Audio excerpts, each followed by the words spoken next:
Hello and welcome to CDP Presents, our monthly webinar series. We are happy to have you all with us today. And if you've joined us before, as always, welcome back. I am Jenna Ermold, Assistant Director of Training and Education at the Center for Deployment Psychology at the Uniformed Services University and part of the CDP Presents team.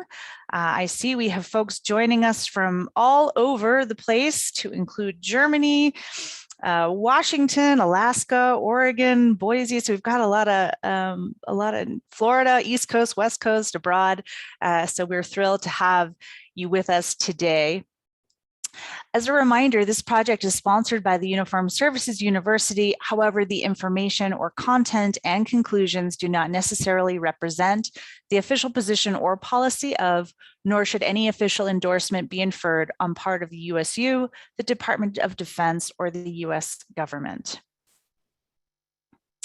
As always, just want to give you a quick snapshot of some upcoming training opportunities.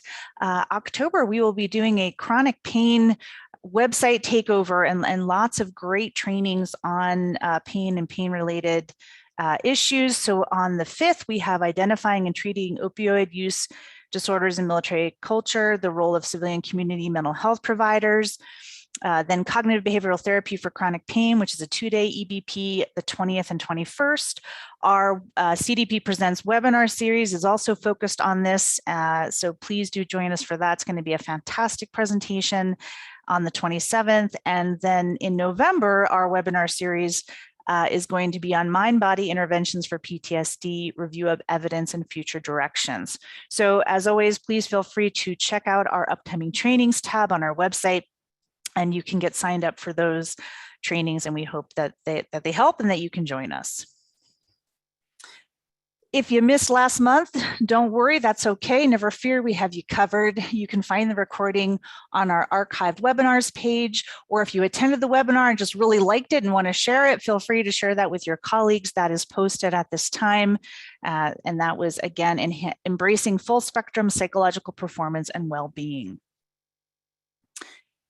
Before I introduce our speakers for today, I'll take a quick moment to orient you to a few features in Zoom to enhance your experience in our training.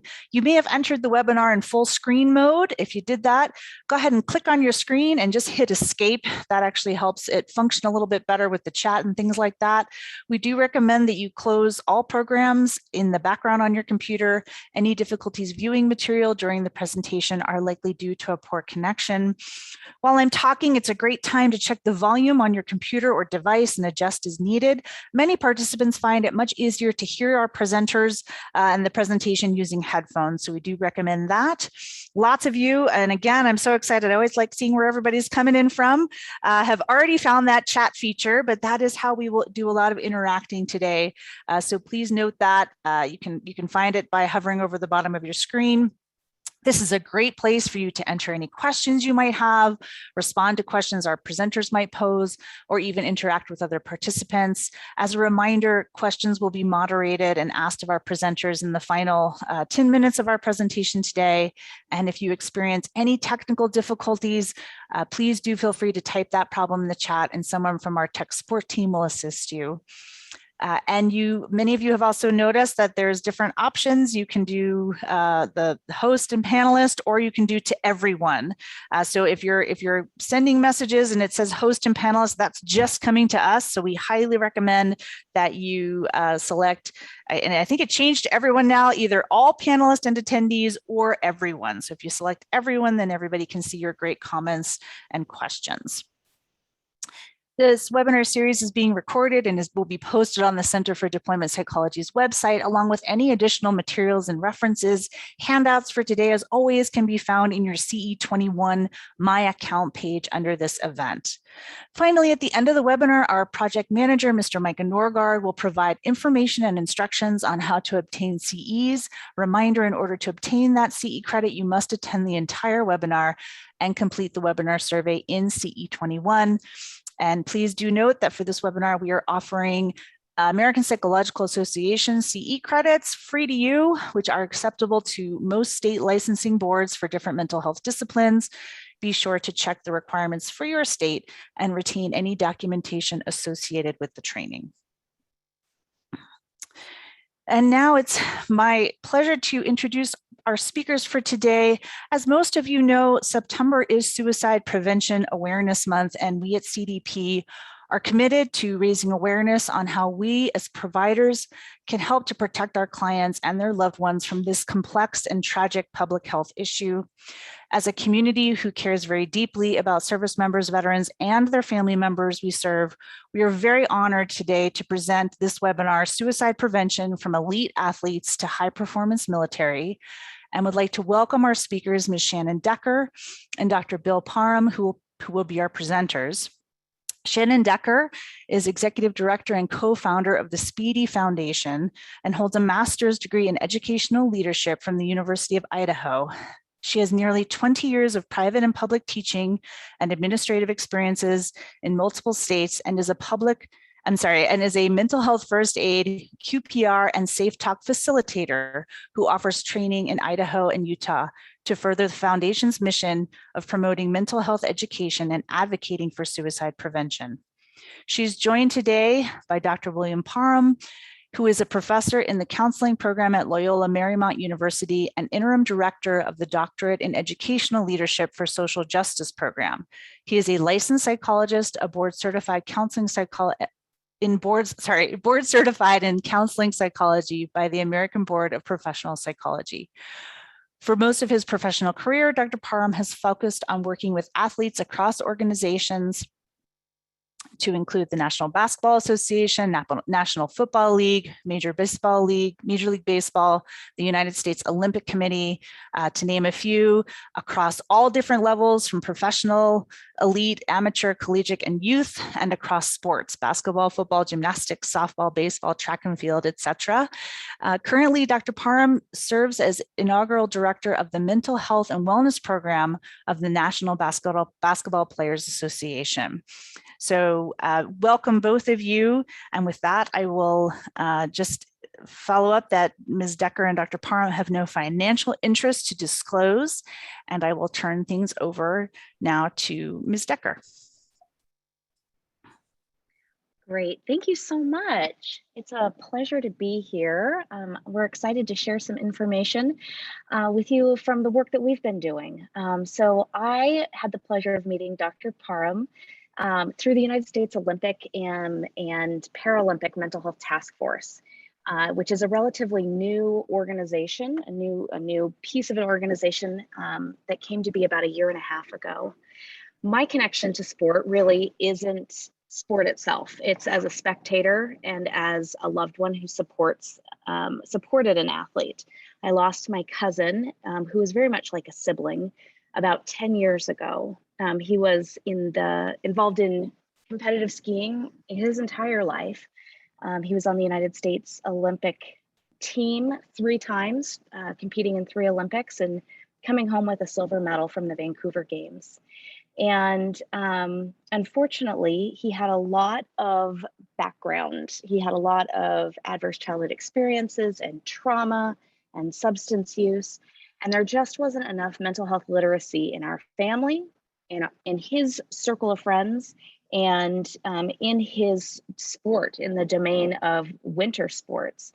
And there were a lot of opportunities for us to help connect him to care, but we didn't know about them. And so the work that we do, mainly in the states of Idaho and Utah, but also throughout the Rocky Mountain West, is really in his memory, in the hopes that we can help others avoid the tragic loss that we've had.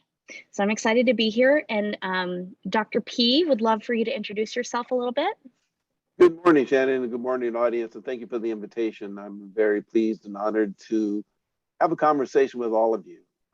Mental health and wellness of everybody has always been a passion of mine. I have a specific interest in working with high performers and elite athletes. As was mentioned in the introduction, I've been doing it for quite some time. I'm finally able to feel more celebratory about the national and international conversations that are going on about mental health and wellness. I was impressed by this recent Olympics, for example, where that was the first time in recorded sports history where there's been that volume of conversation about mental health and wellness of elite athletes, and that conversation continues. And so I'm I think this opportunity here is no accident. I am glad that all of you are participating. Shannon and I hope to get you to go, I never thought about that, and really focus anew and freshly on your part in the prevention of what we know as a chronic public health issue. So thank you again and look forward to the conversation. Great, thank you, Bill. So for today, we are going to be setting the stage. We're going to be talking about risk factors as well as protective factors. We're going to cover some of the therapeutic approaches when it comes to addressing suicidality. And we're really going to focus on the cultural shifts that have taken place in high performance communities. The examples that we are familiar with and that we've worked with are the United States Olympic and Paralympic Committee, the United States Ski Team, as well as the National Basketball Association. And then we'll have time for questions. But if there are questions that come up, if you need some clarification, please feel free to throw those in the chat right away so we can make sure that we are clarifying as we go. And we do have some resources. So if you have your cell phone available, you are welcome to scan the QR code that's there, and it will take you to a blog post at the Speedy Foundation's website that you will be able to find a lot of the resources for what we will be talking about today. We also want to make sure that everyone has some of these hotlines programmed into their phone. And so I'm just putting this in here right now. The speedyfoundation.org/blog should get you to that blog site as well. I just put that in the chat. But that QR code will help you get to the resources that we will be covering today. Hotlines. I wish that every cell phone came with the hotlines programmed into the phone already. 1-800-273-TALK or 8255 is the National Suicide Prevention Hotline. It's 24/7, it's free, it's anonymous, it's available in Spanish, it's available in TTY for the deaf and hard of hearing population. And of course, for veterans, when you call, it'll prompt you to press 1 if you'd like to be connected to the Veterans Crisis Line.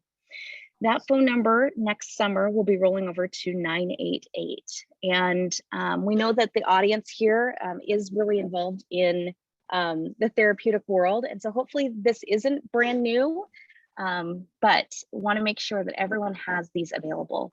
The other piece that's really helpful, especially with younger generations that don't enjoy speaking on the phone as much, there is the crisis text line. So that's 741-741. We want to make sure that everyone knows that that is available as well. We also have a lot of other hotlines linked at that blog post. I think that one of the major pieces, whenever I speak with athletic groups, is to let them know that you don't have to be the one that's in crisis to reach out to those hotlines. Those are places that you can call and say, hey, I'm really concerned about my friend. I'm concerned about my husband or my father or my daughter. Here's what I'm seeing, and let them help you come up with a plan and connect you to those local robust resources in your community.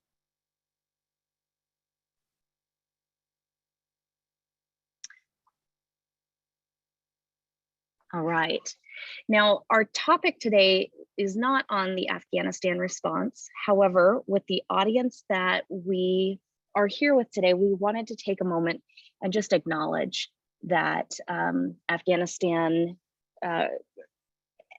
exit and crisis has taken place, and that there could be a lot of adverse feelings. There could be a lot of frustration, distress, helplessness, anger, and there are some really good resources that have been pulled together and are also, again, linked at that blog. Two that I have found beneficial outside of even military populations is the COVID coach, as well as the PTSD coach. The COVID coach is one that I have on my phone. It's an app that's been really beneficial to me just as a civilian. And it's one that I've been sharing with all kinds of athletic groups to help us just remember the resilience that we have. And so I just want to offer that and just take note that this topic isn't on Afghanistan, but between the connection of suicide prevention and awareness in September and the current state of of what's taking place. I think it's just important that we remember these resources at this time. And Shannon, let me add as context and what I would like all the audience to consider. Well, again, this is not a conversation about Afghanistan. It is part of the context, a bigger socio-political context that we want to acknowledge. We also want to acknowledge the context of COVID and all of the repercussions that are still unfolding. Really to fully understand an individual's journey and struggle and lived experience, we feel very strongly it's important to hear the voice of the particular student, client in distress, but it is also very important to understand and have some familiarity with the context within which that person is surviving. So context is everything is the takeaway from these particular slides. Thank you. Thank you, Dr. P. And throughout today's presentation, we are going to be bouncing back and forth. And because Dr. P and I are not sitting together, there might be a little bit of interrupting, but that's just the flow and the format that we've decided to take as we go through this conversation. So again, today our learning objectives are assessing for suicide risk and protective factors for elite athletes and those in high performance roles. We're going to appraise therapeutic approaches to treat individuals for risk of suicide, and then justify cultural changes to allow for high performance communities to embrace mental health care. The way that we define an athlete, the way that we're going to frame this, comes from the Athlete Brain Health Foundation. I think their definition really just encompasses everything. An athlete is any person who has significant physical or cognitive activity or performance as part of their life. So this includes all levels of sport participation, military personnel, first responders, and performance professionals.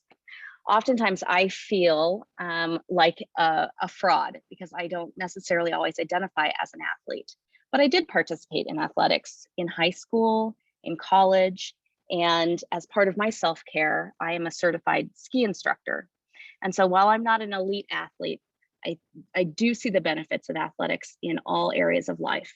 I'm also a 3-time Olympic spectator and a champion. And so the way that this frames an athlete, really does fit into the military personnel and that connection. I'm going to pass this over to Bill as he helps us frame mental health and wellness in context. What we want to get across in this particular slide is that the average person views mental health and wellness sort of in a dichotomous way. You're either depressed or you're not. You're either anxious or you're not. And we'd like to invite you to consider that mental health and wellness is actually on a continuum.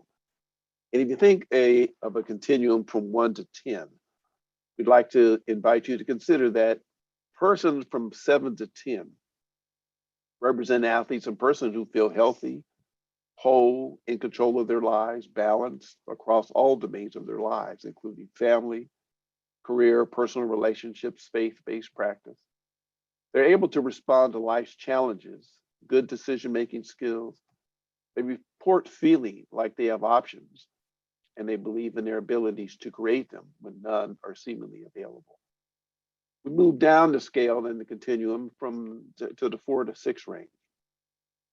This range represents those who also feel relatively balanced across domains of their lives, but might have 1 or 2 areas of their lives that have an inordinate amount of focus. Not overwhelming, but they do find themselves spending more time.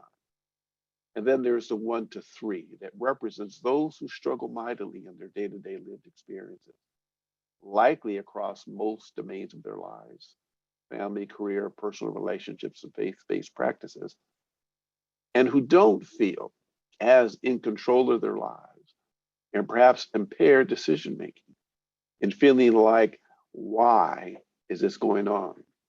We do want to note that depression and suicide struggles with mental health and wellness for the latter group cut across race, gender, ethnicity, culture, sexual identity, and persons with disabilities, and other markers of personal identity. We believe that this framing actually is more accurate representation.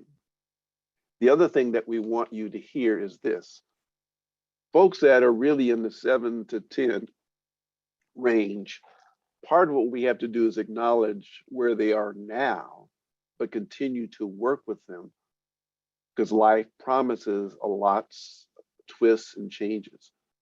And several years down the road, they may not feel as sort of mentally healthy and with mental wealth as they do now. And likewise, with those on the other 2 points on the continuum, it is important to really maintain and work with them to get better, but to stay better. So this gives us some flexibility and degrees of freedom within which to think about mental health and wellness. And to jump off of that, I would say culturally, when it comes to the world of sport, this is not necessarily how mental health is viewed.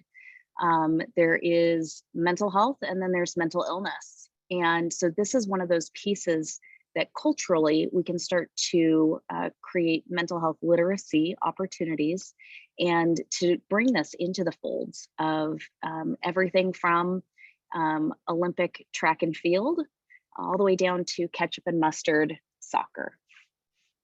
Let me add one other point while we're on that slide, and it reminds me, is a subtle nuance. And thank you, Shannon, for bringing that additional context up. And let me use an example of depression and anger, and let me use and invoke gender. I've been in practice for 30 years, and when I would see, let's say, a female who comes in with all markers of chronic depression, she admits it, all the supporting evidence supports it. I learned that I would be remiss in my duties if I also did not do a very thorough assessment on anger and rage.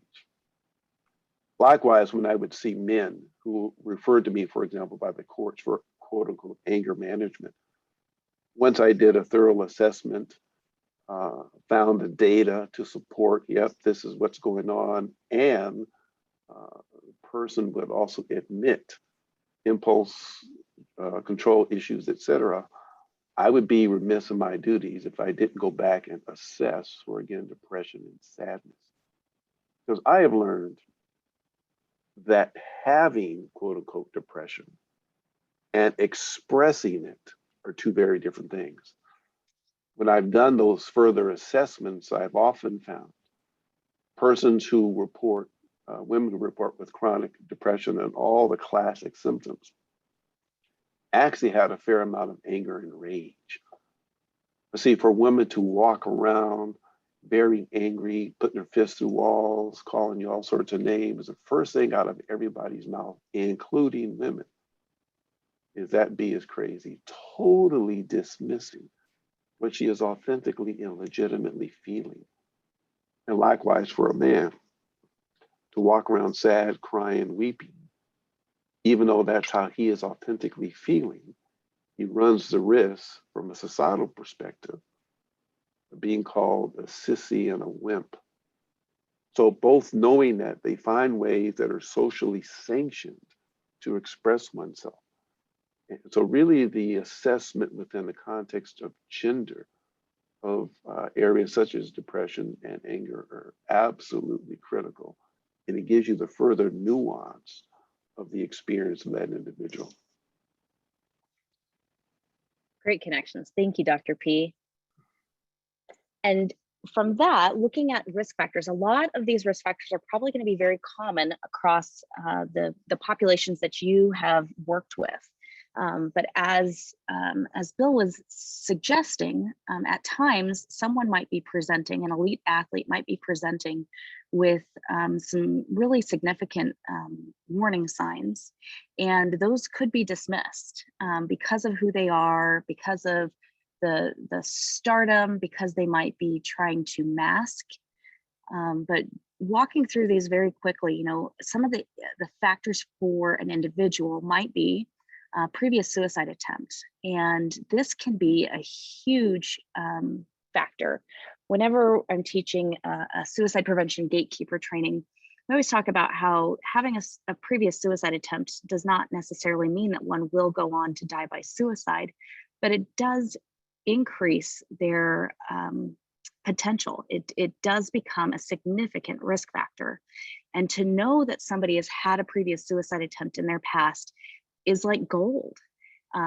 Oftentimes it's something that can be masked, it could be hidden, especially when there might be implications in the world of athletics, competition, promotion, and so that's a cultural piece that really needs to be changed. It's okay to have had suicidality in your past or a suicide attempt. We need to be open about it so that people will be able to recognize when you're struggling and to intervene. Mental illness like depression, social isolation, which is a huge piece right now with COVID, having criminal problems, any type of altercations with the law, financial problems, especially things like bankruptcy, or even having your family experience financial problems can really impact an individual. Impulsiveness, aggressive tendencies, job problems or loss of job, lost promotion, serious illness, substance use disorder. And if we are talking about military populations, then yes, previous deployments would definitely be a piece of that. Looking at athletes, again, adverse childhood experiences such as child abuse and neglect. And I know that in Speedy's background, he had a very high number when it came to the adverse childhood experience study. And Bill, why don't I take pause for just a second to let you kind of talk a little bit more about that study for those that might not be familiar with it. Yes, if I really want all of you to take note of this particular study. It's called the Adverse Childhood Experiences. It was a classic study done in the late 1990s, 1996 specifically, to 1998. A partnership with Center for Disease Control and Prevention and Kaiser Permanente Medical Establishment. Again, if you go on and look up the ACE, A-C-E, and look up the ACE pyramid, it was a classic study in that it had close to 18,000, a little over 17,000 patients. The question at the time was, to what degree do early adverse childhood experiences later impact physical health? The study concluded with many, many findings, two of which are exceedingly important here. If you refer to the ACE pyramid, early childhood experiences have a way of impacting neural development and brain development in children. It influences and has a risk factor for later high-risk behaviors. Ultimately, at the top of the pyramid, you see premature death. A very startling finding, though, for me in this particular study was that if each of you, right this minute, were to go into your directory in your mobile phone and randomly select 100 people, just random, the data are exceedingly clear in this study that 65 out of 100 of those people would have had from 1 to 4 adverse childhood experiences, the earliest of which, not uncommonly, would be before the age of 10 years of age. 2/3 of the people you know in your immediate circle of influence, many of whom may be successful, many of whom may have zero, quote unquote, visible evidence that there's any struggle that they are having. But it is important to be sensitive to the fact that maybe there's something there. We are not asking you to go probe for that. We are asking you to be sensitive to that. Because as we talked about all of the symptoms up above, and I will add chronic pain, sleep, distress, those sorts of things are all markers.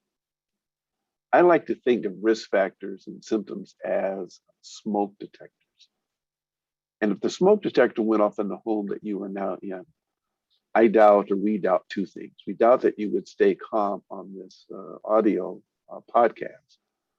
We also doubt that you would go take the smoke detector down from the ceiling and go get it fixed.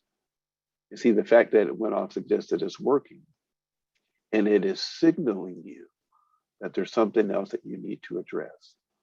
Well, again, whenever you see symptoms manifesting, in particular with adverse childhood experiences, those are smoke detectors that something else is going on. When somebody, an athlete, is having what we know as the proverbial slump, well, they did not forget how to play sport. It's a symptom that something else is going on.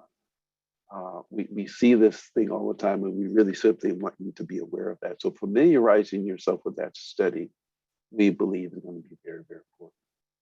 Thank you. Absolutely. And one of the conversations that we've been having in the mental health task force with the Olympic Committee is, as we're beginning to screen athletes and to be providing services, we have been discussing the need for understanding what is this connection between athletes and adverse childhood experiences. As we continue through today's presentation, we'll be looking at some athletes who are now, many of them have finished their competitive careers, and many of them have been very successful, and they're now speaking out about some of these adversities. And so it would be of interest to learn more about how many of these members who get to these elite levels have experienced adverse childhood experiences and are treating trauma or a mental illness using sport as part of that.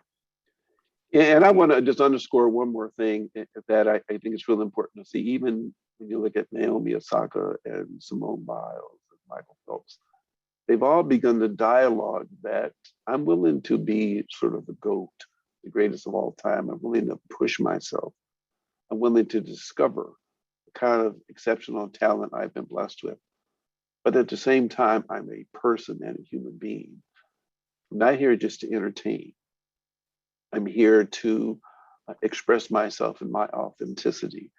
And those are the things that are missed. But again, as we mentioned at the top of the presentation, we're glad that that conversation has continued. And there's a lot more to be said about that. Thank you. Absolutely. Thinking about relationship, other risk factors include bullying and harassment, a family history of suicide. This could also be losing a friend, somebody that you looked up to, a peer, somebody that you served with, to suicide. Whether, no matter what that relationship was, oftentimes people are really impacted by loss due to suicide, and it can feel strange because they might not have been the closest with them, or they might have had a relationship that has kind of gone quiet, but they're still incredibly impacted. And so that's one that we really want to be aware of, kind of like that previous suicide attempt, just to have a good check on the pulse there. Relationship problems like breaking up, violence or loss, and sexual violence. When it comes to communities, having barriers to healthcare is huge, or being stigmatized to accessing the healthcare that is available to you. Cultural and religious beliefs, being that suicide is a noble resolution of a personal problem. Many times, cultural and religious beliefs can be a protective factor so long as it's welcoming, people feel like they belong, and that suicide is discouraged, that there's other ways to solve problems. Suicide cluster in the community, so contagion can be a huge risk factor for special populations. One that has really impacted the world in which I'm working is suicide in the bobsled community, where we were working with some men in middle years who sometimes are struggling with relationships and finances, and perhaps never achieving the level in which they attained, or that they aspired to attain in sport, as well as head trauma. And so those are a lot of risk factors. And once one of the teammates passes, there's others who become incredibly suicidal. And yet it's a highly stigmatized community where it might be happening, but we're certainly not going to talk about it. Societally, we've got stigma that's associated with either the mental illness, the trauma, or even reaching out and seeking help.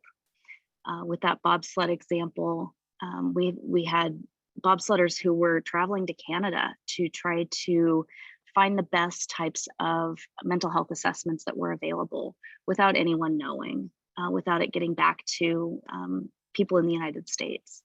So there's that stigma that really is, it's a huge barrier. Having Shannon, easy I access. want to add also, it's not Please. only a huge barrier, but it's exceptionally huge. Stigma has a long history. I go so far as to suggest that it is even a marketed term.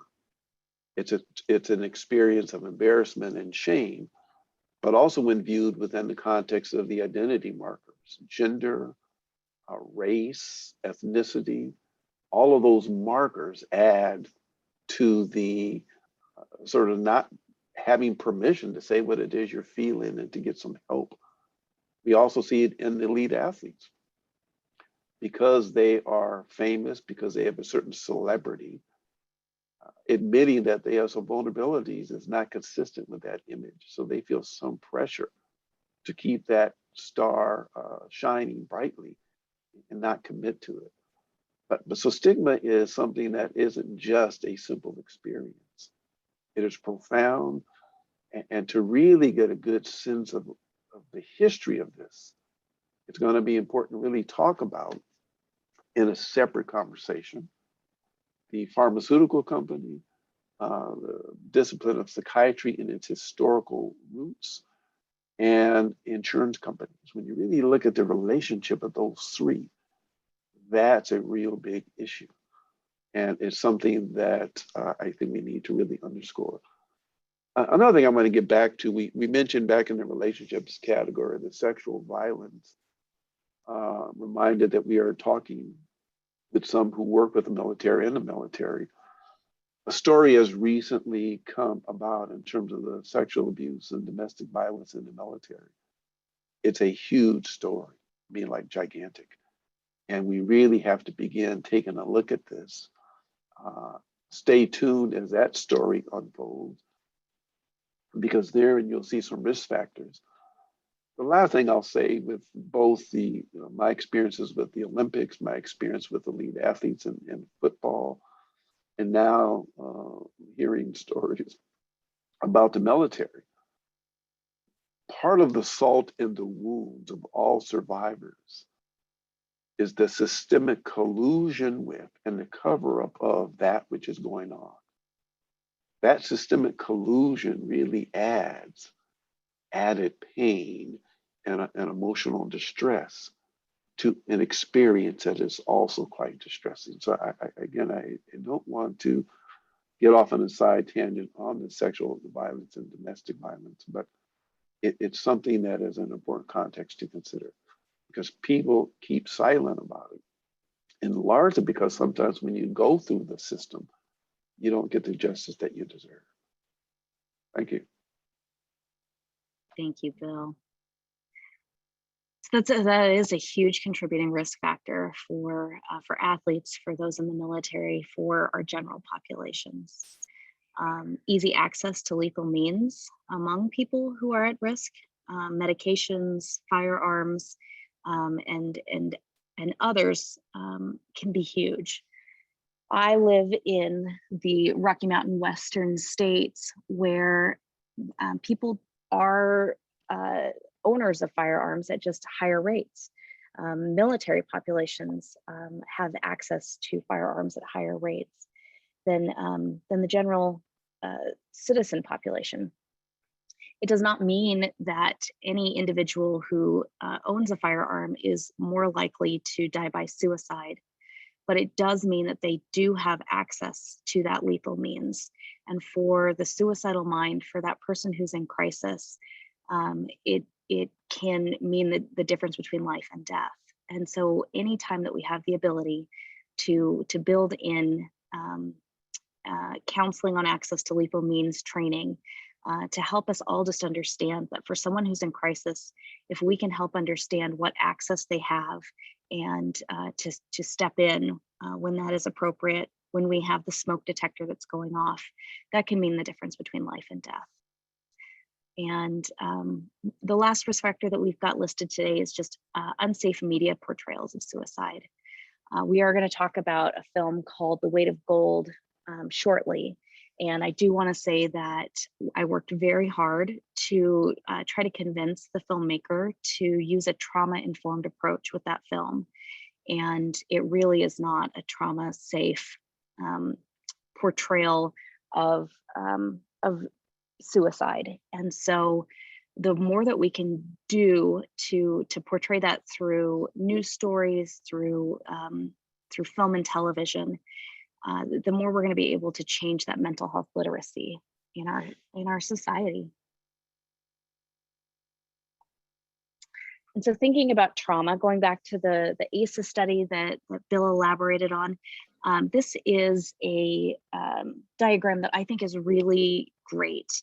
I think that the 10 ACE questions, which are depicted in number 1, the tree, what happens in the household, are huge, but that's not everything. We need to look even further, look down into the roots of that tree, thinking about violence and poverty, a lack of jobs, historical trauma. These are all profound. And when it comes to athletes, especially the ones who get to those elite levels, the idea here is that you've overcome any of these obstacles and you are there to perform, you're there to just participate in this piece. And what athletes like Michael Phelps and Simone Biles are saying when they're saying, I'm a human first, is that these are all still a part of many of their backgrounds. These are things that impact everyone, even the elite. And so we have this opportunity to start reframing this. If we think about the folks who are in leadership positions, if we think about the coaches and the support staff, this isn't a concept that necessarily they have been presented with. It's not like most of them have gone on to get higher education in the world of counseling and social work.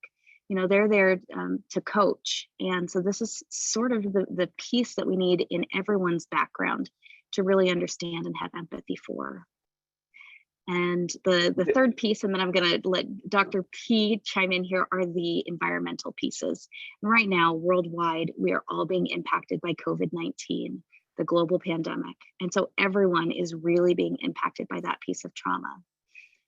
I've got forest fires going on in my neck of the woods. I have friends who are in New Orleans or have escaped for the time being. We have flooding in New York City. The environmental impact that is happening right now on all of us, even the elite athletes, even the elite military, is huge. Dr. P. Yeah, what I would want to add here is, again, these natural disasters that are occurring are all triggers for trauma. And why is that important? Getting back to the ACE study and assuming that one's adverse childhood experience was traumatic, and assuming, again, according to the data, that it happens before the age of 10, there are no children, boys or girls, single-digit age, who one can fully understand the scope of what is going on around them, let alone the longer-term implications. Yet they feel something very vitally in their spirit. In those early experiences, there's a range and a spectrum of emotions that just come out strongly. But for a young child, it's scattered and confusing. The analogy I use, though, is that of the invisible tattoo. For those of you in the audience who have tattoos, you know that they were pretty painful to get on. They look nice once they're there. But depending on the complexity, the scope, the color, you can be in pain for a long time. And if you decide you don't want that tattoo, you can't go wash it off. Well, in the same way, the invisible tattoos of emotional trauma are indelibly etched in the spirit of the young child. And while he or she can't fully understand it, that spectrum of emotion, somehow they find a way to resolve it, at least continue to move on. And in the case of elite athletes, you see them coming up with the edge, or what they call that dog. And that gives them that extra space and energy to really devote themselves to athletics, for example, and become the best basketball player, football, soccer that they can be, really distinguishing themselves, because that's an area over which they have some control. But the point I want you to really understand here, any subsequent trauma that an adult experiences is likely to trigger that old stuff. So not only are they dealing with the immediacy and the emotions that are coming up right now, but what gets triggered again is an identical and parallel set of those early indelibly etched feelings. Therein lies the opportunity to really examine that. But those things stay with us. In fact, there is an important book that's out. It's being a reference, and we'll allude to it later. The body keeps the score. So there's evidence of quote unquote success. And that's where you find hidden strength. It's important to know that the body keeps the score. Just think of, again, Simone Biles, the GOAT in women's gymnastics, yet she was a lone survivor, active gymnast from the Larry Nassar assault. He is now serving life terms in jail. But it's likely that all the girls who were survivors of that Larry Nassar assault and systemic collusion by the USA Gymnastics, that they also got triggered. So despite the outward success, there's a restlessness that's there. And we just really invite all of you to be very sensitive to those sorts of markers. Thank you. Thanks, Dr. P. So as we think about these risk factors, we really want to think about them in regards to how do they manifest. We know that we've got decreased compliance to health and fitness regimens. We've got a decrease in restorative regimens and rehabilitation regimens. We know that these elite athletes have a noticeable shift in their self-care and their grooming. There's a pattern in being late to practice or leaving early. And then there's, oftentimes not just a one-time occurrence, it's a pattern across time. And sometimes we just kind of become used to it. It's that we've got somebody who's moody or aloof, and it becomes this pattern across time. We also want to remember that when it comes to those risk factors and suicide, that suicide is not an impulsive act. It's accumulation of pressures, fears, adverse life experiences. And the athlete really feels that there's no other way out.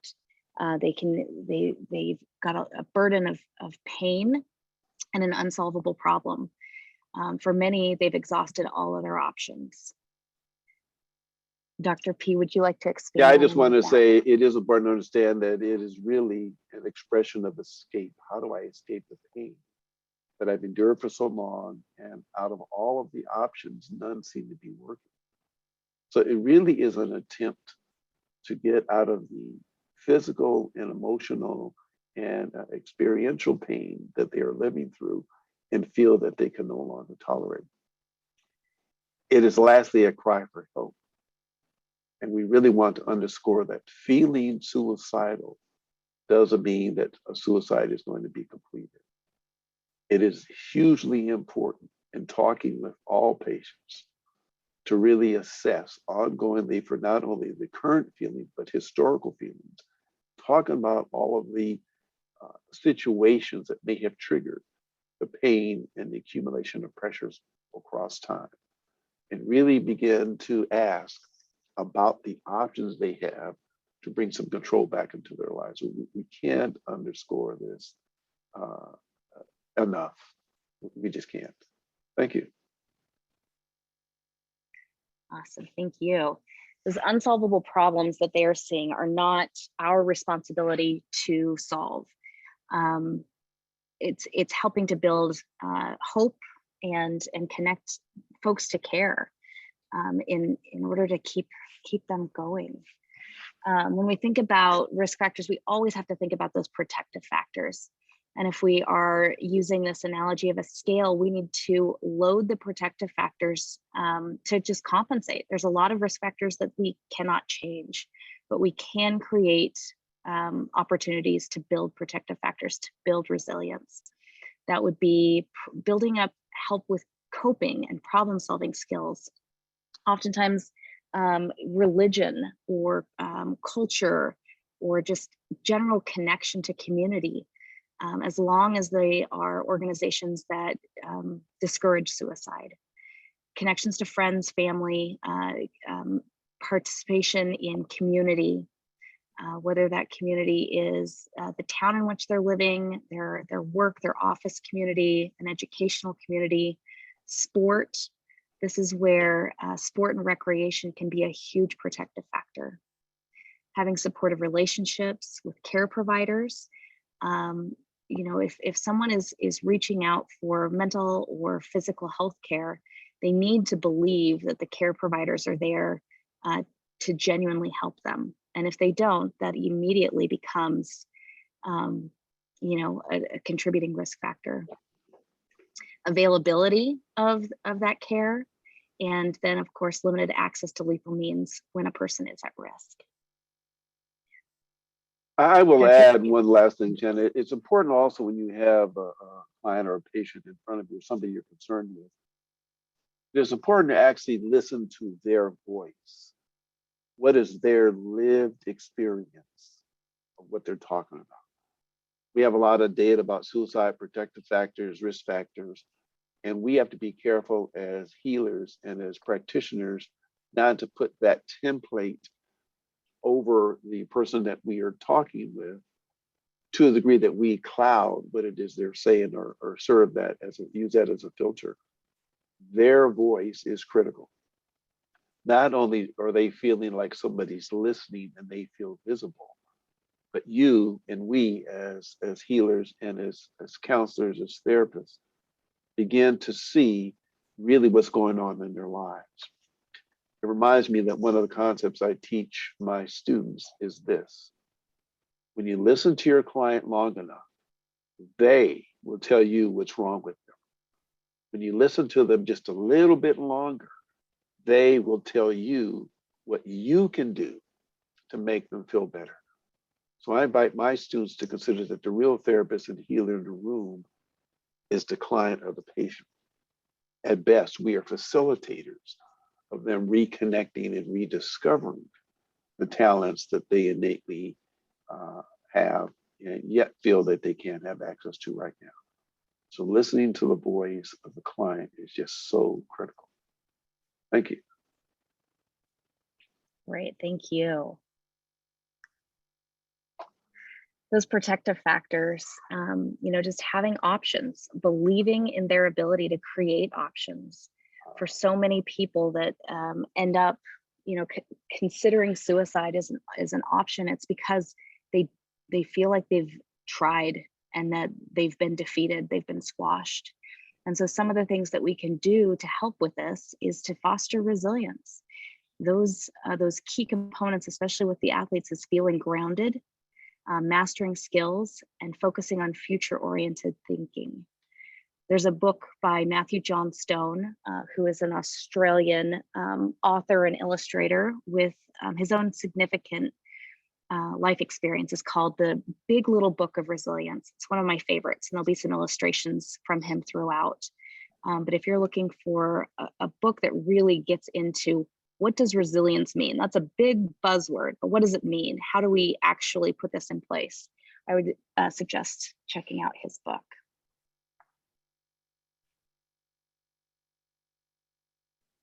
So we're going to switch over now and start talking about some of the therapeutic approaches. So Bill, I'm going to pass the speaker to you. Yeah, there are a number of interventions that can work. And again, we have all been trained, or those of you who are counselors or therapists have been trained in certain systems. Most of us practice with systems that work for us and that we are most useful and comfortable with. In the working with suicide, the data suggests that cognitive behavioral therapy is often a treatment of choice in treating depression, but using it with a holistic perspective. And when we talk about a holistic perspective, we're not only talking about sort of the psychological input, but managing proper diet, looking at your restorative health practices, excuse me, meditation, mindfulness, sleep and rest, but also physical exercise, going to the gym, walking, sort of your respiratory health. We do know that medications are an option for me and many practitioners. Is not necessarily the first intervention, but it is an option that needs to be considered. We also know that group, family, couples therapies represent additional options, because sometimes the struggle is not solely intrapersonal, that is within the individual. It could have contextual parameters of folks in your inner circle. And so again, group, family, couples therapy represent additional options. It also is important to take a look at treatment-resistant individuals. And what do I mean by this? In my scope of practice, I've learned to really take a look at clients I've seen over the years and have really concluded that I sort of place them in three categories, and that helps me to frame where they're at. If I break it down into thirds, 1/3 of the clients I've ever seen come to me really with a goal of wanting me to witness to their pain.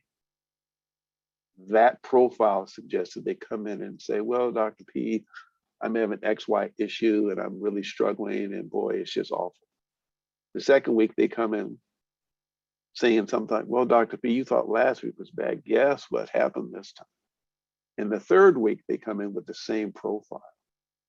That's a person who, in fact, wants a witness to their pain, which is different from wanting to get better.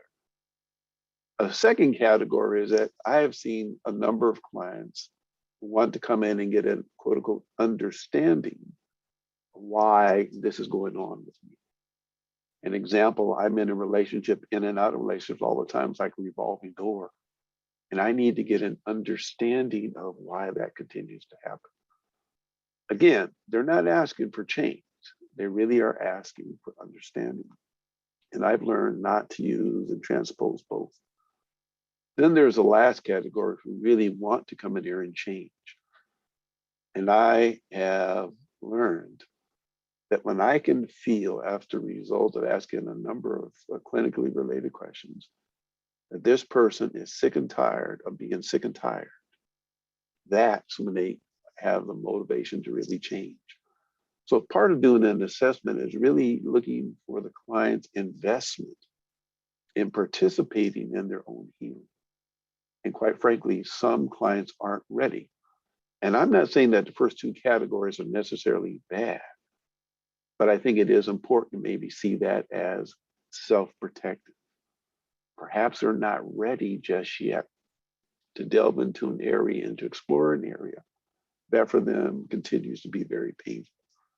So again, it's important to really listen and work with them and sort of engage in that dance, letting them feel comfortable sharing who they are, what their authentic self is, and really beginning to work in partnership with them to move them to a different mental and emotional space. Awesome, thank you. I think I might have skipped over this slide, and so I apologize. But in thinking about all of the cognitive, all of the therapeutic approaches, we also want to make sure that we are doing suicide risk assessment specifically.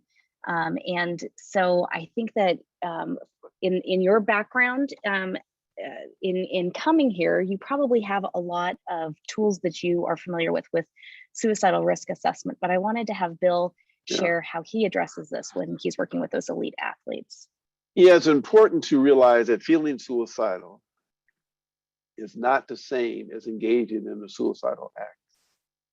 Thinking never killed anybody. It is in fact the act, but it is super important to make sure you ask the questions. I invite all the students I've trained. I remind interns, for example, There are three categories that are absolutely essential to ask in every initial assessment. The first is a category of risk. And in that category, it's important to assess for suicide, homicide, and grave disability. The second category is alcohol and substance use and abuse. And in that breakdown, we have alcohol, beer, and wine as one. Two, we have illegal drugs, cocaine, amphetamines. Third is legal medications, specifically painkillers. And then the fourth category is over-the-counter medications. We see cough medicine sometimes have the codeine and the narcotic in there that is the target of a lot of theft. And so some of those cough medicines are actually placed behind the counter. Third category is abuse, physical, sexual, and emotional abuse. I invite all students, interns, trainees, professional colleagues to make sure that they assess for risk, alcohol, substance use, and physical, sexual, and emotional abuse in every assessment they take. That helps to get that big picture, and it really pulls in some of the history and gives them permission, because you're normalizing that these are experiences that people have, and it's important information as we put a plan together for moving forward. Thank you, Dr. P.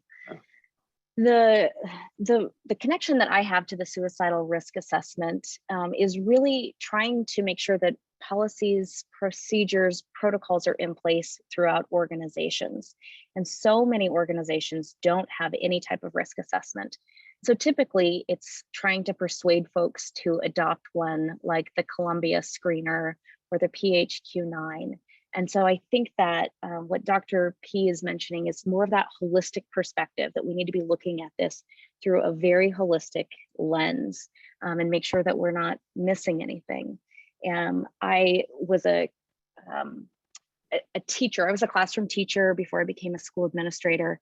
And one of my last years in the classroom, I had a second grader who approached me and told me that her family would be better off without her.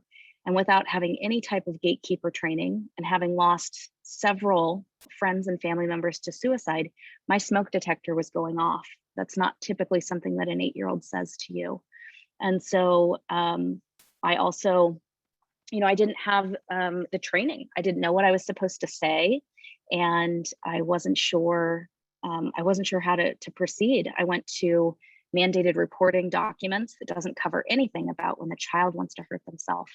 And so I sent this child on to the school counselor, and they gave her a screener, but the screener was just very basic, and it didn't look at that holistic perspective. And so I think that while sometimes we, depending on where we're working, we have to follow the protocols of a risk assessment, I think that we can always take a few minutes longer to really make sure that we're examining that whole person and make sure we're thinking of this as the person. It's that as these athletes are saying, I'm human, I'm a person first. For those who are wanting more on how to treat the suicidality piece, I really encourage you to look at CAMS Care, the collaborative assessment and management of suicidality. In the work that I've done to try to pull resources together, this really seems to be hands down the one that therapists are feeling the most successful with, feeling like they have the most tools in their toolbox to help a suicidal client. And very low cost. Many states are now offering that as professional development opportunity. Dr. Jobs, yes, Michael, Dr. Jobs, he's just wonderful and hopeful for someone who is a survivor of loss. To see that this is available, it just helps build hope that others won't have to go down the same path. Other things to make sure that you're familiar with, and we don't have time to cover in a 90-minute training, is safety planning. Safety planning is vital, no matter who your client is. Making sure that they have a plan of action, that they have phone numbers, that they have maybe future appointments that are set up, And that last question that I see on most of the Stanley Brown safety planning tools is, what is your connection to life, or what is your reason for living? There's another nonprofit organization that I just adore called Find Your Anchor. And Find Your Anchor puts out these boxes. They just launched these little blue boxes into the world that have reasons for living. And the hope is that they will get planted near someone who's in need. But that safety planning piece that really is important is, what is your connection to life? What is your reason for living? Counseling to access unlethal means. There are a lot of those. I always try to incorporate that into our QPR trainings. There are free online versions of that. So if you're working with suicidal clients, please make sure that that you feel prepared to have that type of conversation. It's one that we're working on, training up healthcare providers in rural communities to make sure that they are prepared. And there was a trick that I learned from a suicide prevention advocate over in the state of Wyoming, where he said, there's not a lot that we can do with the firearms in the homes. We can ask them to lock, limit, and remove in times of crisis. But at the end of the day, many of these, individuals have them in their homes. He himself had them, had firearms in his home. And he said that what he asks folks to do is to put a picture of their family or loved ones or something that's treasured on top of a locked safe or near the firearms, so that it's one more emotional barrier to cross in a time of crisis.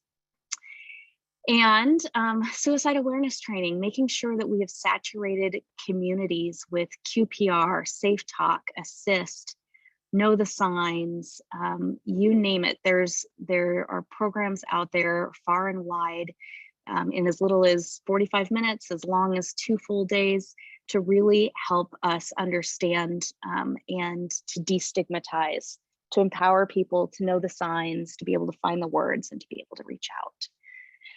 And so there, in this slide, we've got some images from this book, where what can we do in this holistic approach? What can we do to help build resilience? We have to treat each day as a new opportunity.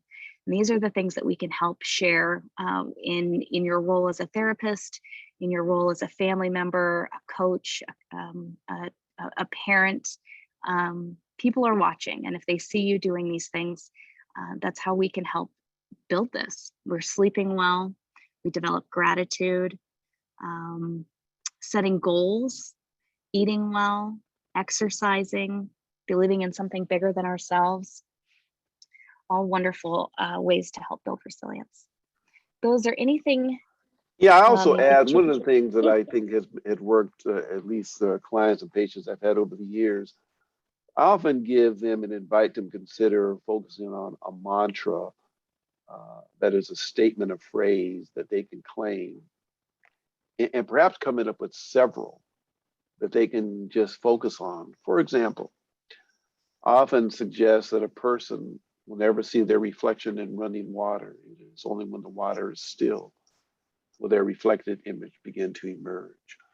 So it invokes a notion of being quiet and still. I invite them to take a look at the word listen. And when they explain to me what that means, I invite them to consider, well, let's spell out the word, L-I-S-T-E-N. I said, when you look at that word, hidden in those 6 letters is the absolute key to really listening to yourself and to others. So if you word scramble and move those letters around, you come up with the word silent. Being silent is a good way to listen. Relative to folks who I work with who are feeling depressed and like there's a dark cloud over their lives for all good reasons, I often give them a mantra that goes something like, whenever there is a cloud nearby and a shadow has been cast, it must mean that there's light nearby, because you can't cast a shadow without light. And I'm encouraging them to discover that they are the light about which I speak. And if they can find light with their surrounding support networks, be around people who make them feel good, those are the various sorts of light that add to their light and move them forward. So having a mantra is something on which you can focus daily is an important intervention that has worked for me. Awesome. Thank you, Bill. We're going to talk just briefly about a couple examples of cultural change. And so I have a short clip from the film The Weight of Gold. And this is from Jeremy Bloom is being interviewed. He's a 3-time world champion, 2-time Olympic skier, and a former NFL player.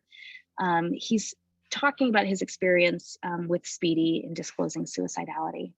And so I'm going to start the clip, and if there's any sound issues, if you could just chime in really quickly.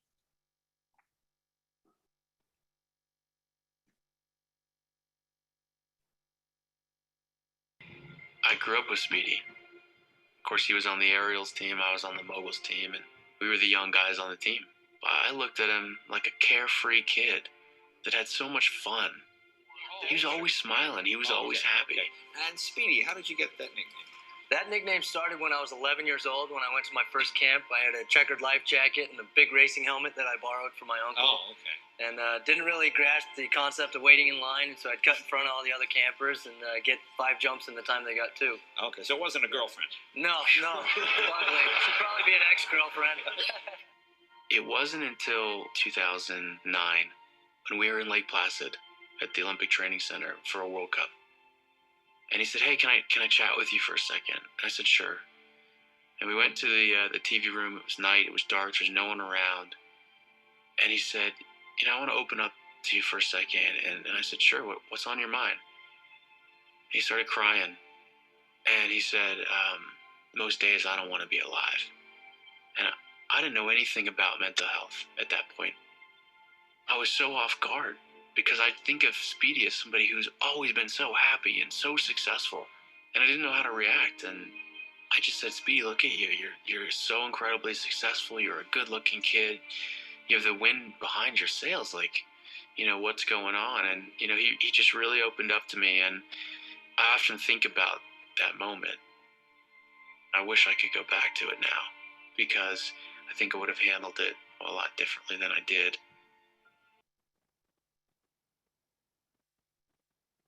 So the takeaway from that is, 15 years later, I spoke with Jeremy and said, "Thank you. I'm so sorry that was your experience." And he said, "What was I supposed to do? What am I supposed to do?" And so it was a great opportunity to have a one-on-one quick little QPR discussion. But at the end of the day, his reaction, his understanding, I found myself in that same position. Many people are finding themselves in that position. I don't know what I'm supposed to say. I don't know what I'm supposed to do. I don't know why you're disclosing this to me. And that's the cultural shift that we really want to see changing. We want to see support in transitioning out of careers and into civilian life. We want to see larger social political environments changing. And so I'm going to pass it over to Dr. Parham to expand upon this.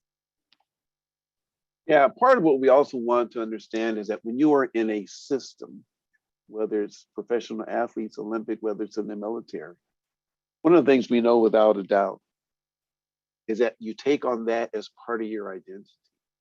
So not only are you doing all those things that are consistent with that lifestyle, but it becomes part of who you are. And so transitioning out of that, you might physically leave that environment. Emotionally, it stays with you.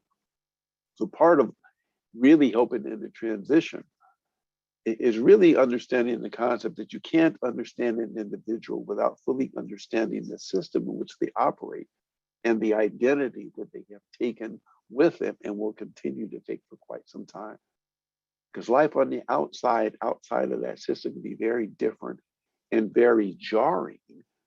And that's why you see a lot of recidivism that is a return to a re-enlistment in, shifting to things that don't force you to leave that identity so soon.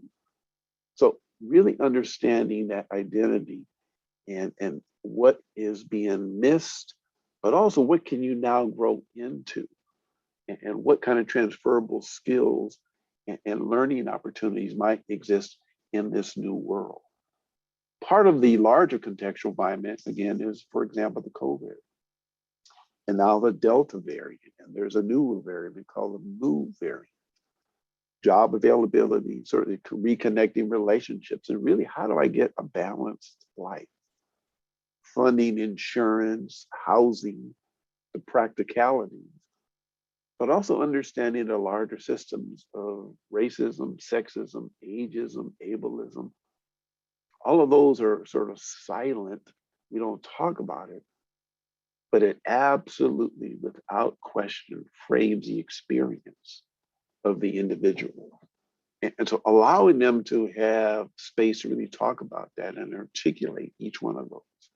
You prompting them to talk about that, but giving them that permission to really sift through the frame that they have been in for all this time. And how do we take some of this and frame ourselves anew and freshly in a new direction?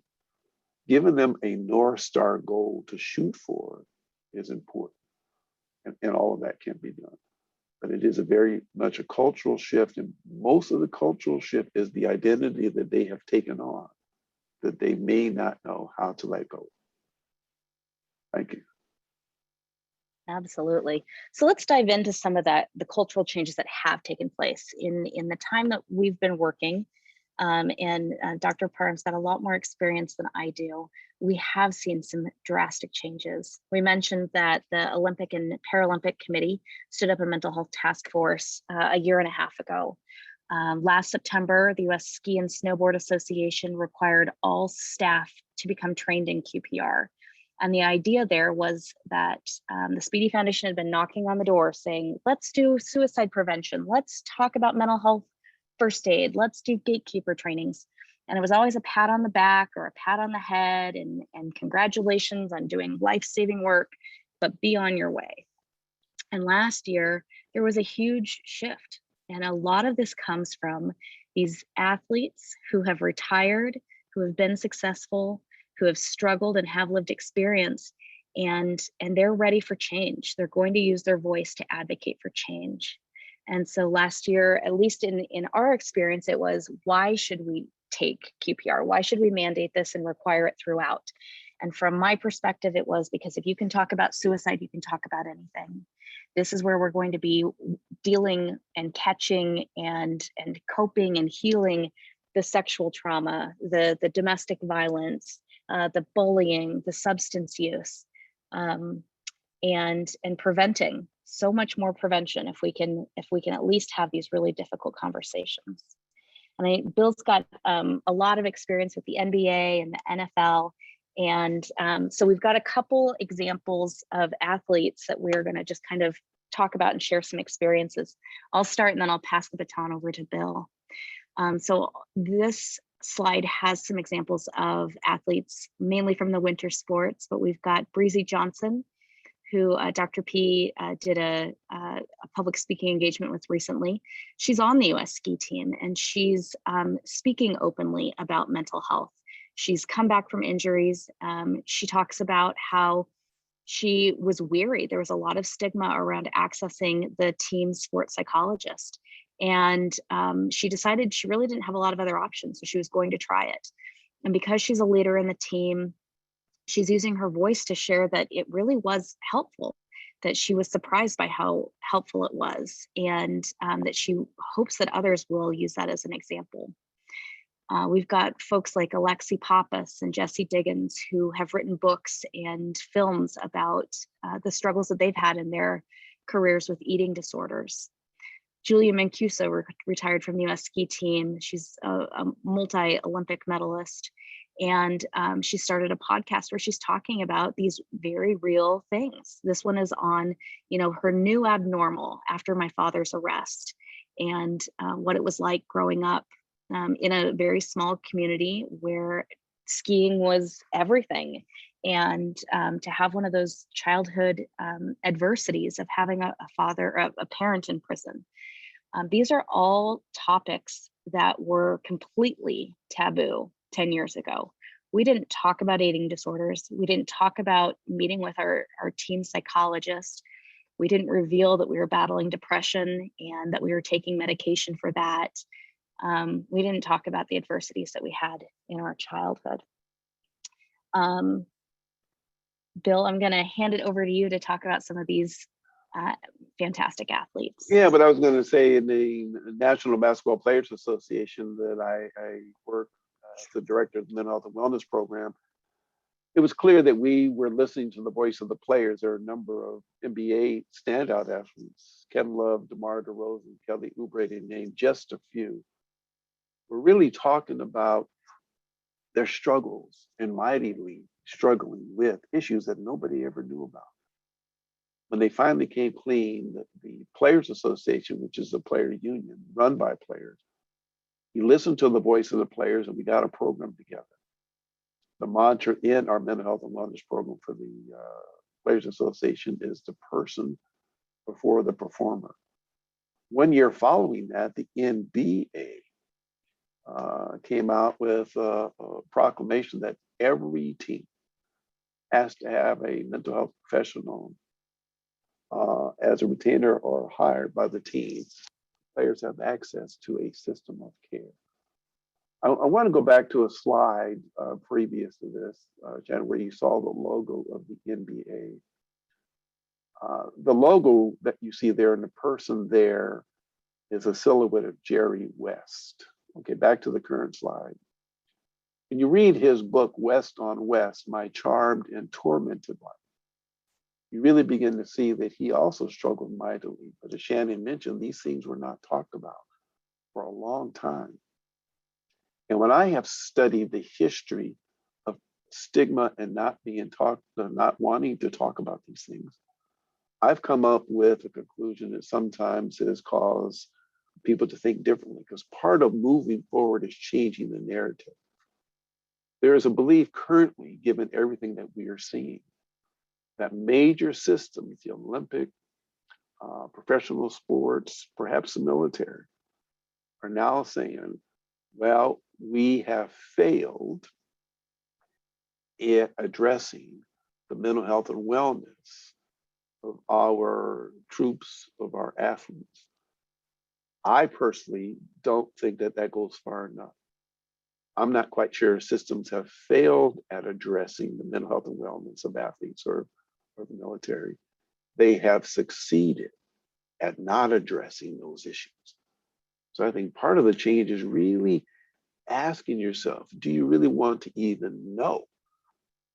The last thing I'll say here is when you really look at the success, the Hall of Fame levels of performance that these individuals have mastered, there's a hidden talent and strength. And I scratched my head about 20 years ago. I said, you know, if these folks are performing at Hall of Fame levels of talent, carrying around the kind of emotional baggage that I know that they are carrying around, just think if they were given a place and a space to begin to talk about their journey, how much more of a GOAT performance would we really see in a Simone Biles and the Naomi Osaka's, in the Jerry Wests.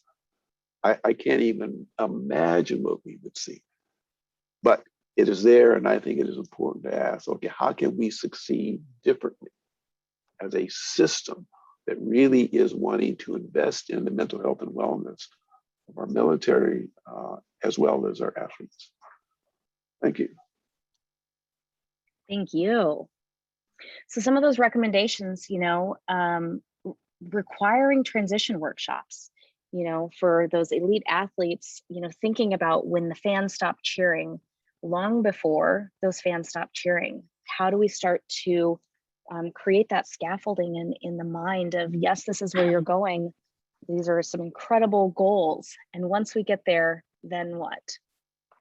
We want to make sure that there is a person or some type of a unit whose main role is to facilitate transition with resources so that there's proper coverage of legal needs, housing, job prospects, making sure there's a career center and mental health consultations that aren't just available, that they are just part of the process.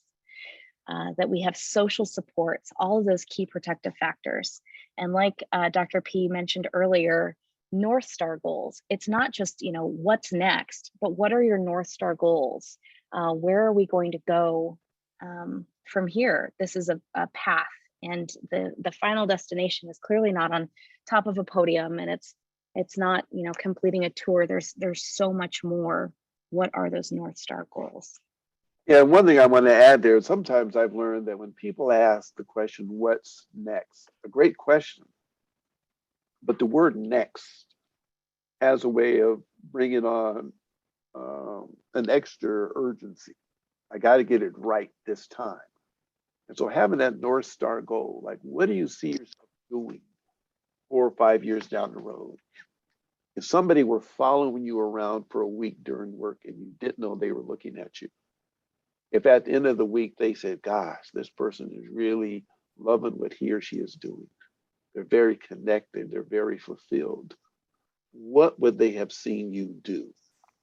That's that North Star vision that we are speaking about. Very important to conceptualize that. Absolutely.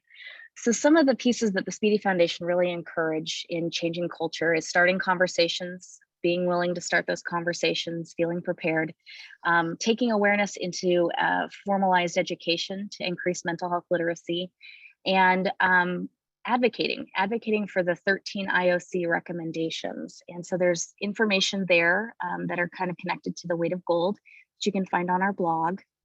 We want to make sure that everybody's practicing good self-care. This is a nice self-care plan that comes from Mental Health First Aid. You might want to take a screenshot of it if you're interested in it, but making sure that everybody's really focusing on self-care. And just like Matthew Johnstone's images of resilience, if we can model this, if we can walk the talk, that's one way that we can help to expand self-care throughout.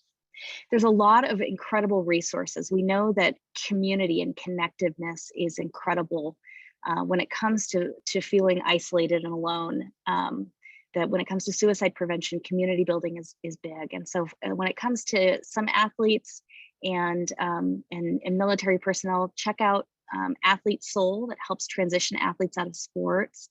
Vets and Players, where they're merging veterans and elite athletes together.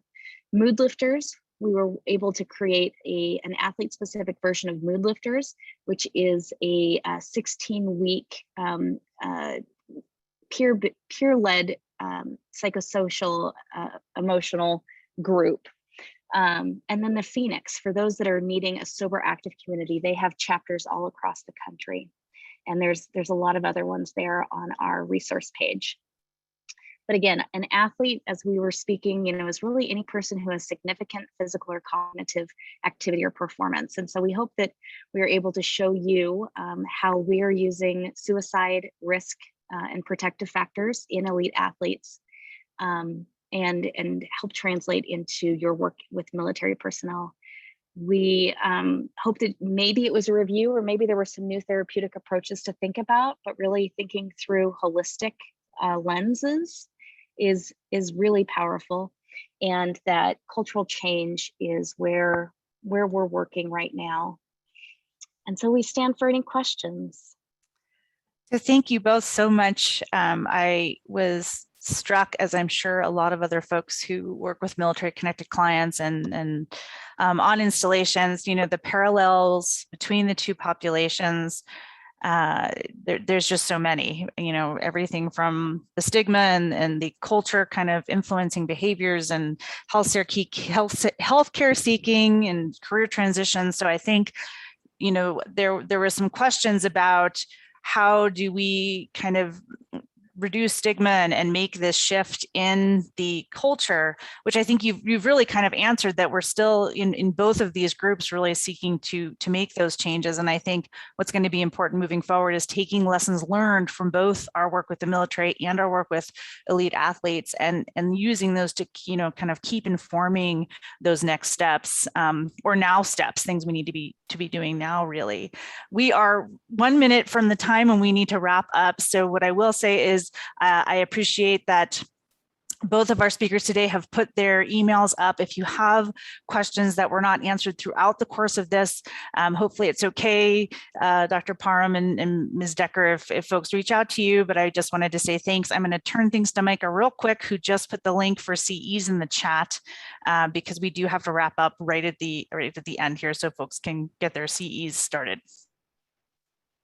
All right, thank you, Dr. Arnold. So once again, everyone, that link's in the chat. If you've been here before, you know the routine, but if not, just go ahead, click on that link, log back into your account the same way that you launched the webinar today. And to the right of that launch webinar button, that certificate button will now be orange and highlighted.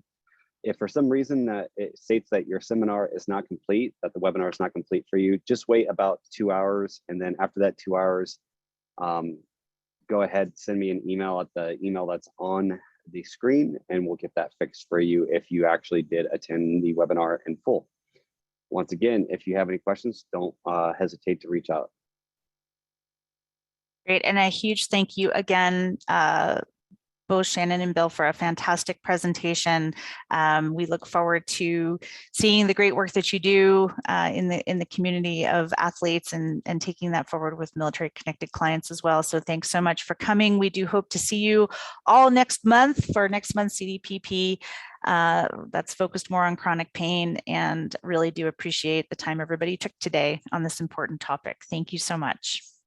Thank you for the invitation. Thank you.